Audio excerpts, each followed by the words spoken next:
आगे बोली ने बतिया कीली न गे कैसा न होलौ फीलिंग गे आगे गेली गवाना में तोरे सजाना में कैसे कैलौ डीलिंग गे रहल हल अधूरा के छौड़ी बनल हलौ जातारा मोर भातारा याला कतारा करे रतिया मेरा खतारा मोर भातारा याला कतारा करे रतिया मेरा खतारा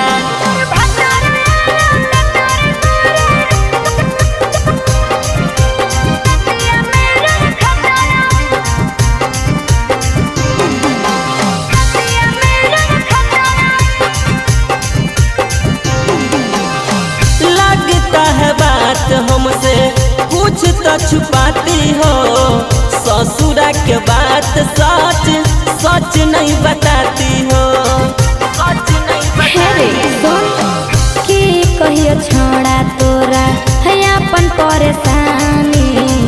कष्ट में भी तो हका हमारो जवानी आगे हही बधाई करेले बियाह बा उमर हलौ 17 मोर भातारा याला कतारा करे रतिया मेरा खतारा मोर भातारा याला कतारा करे रतिया मेरा खतारा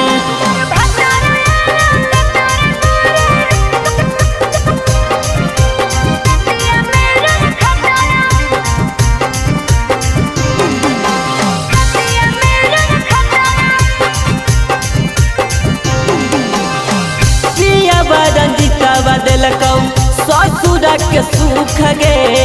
खिल गेल चेहरा छौड़ी बन गेल लूक गे अरे हे रे सुन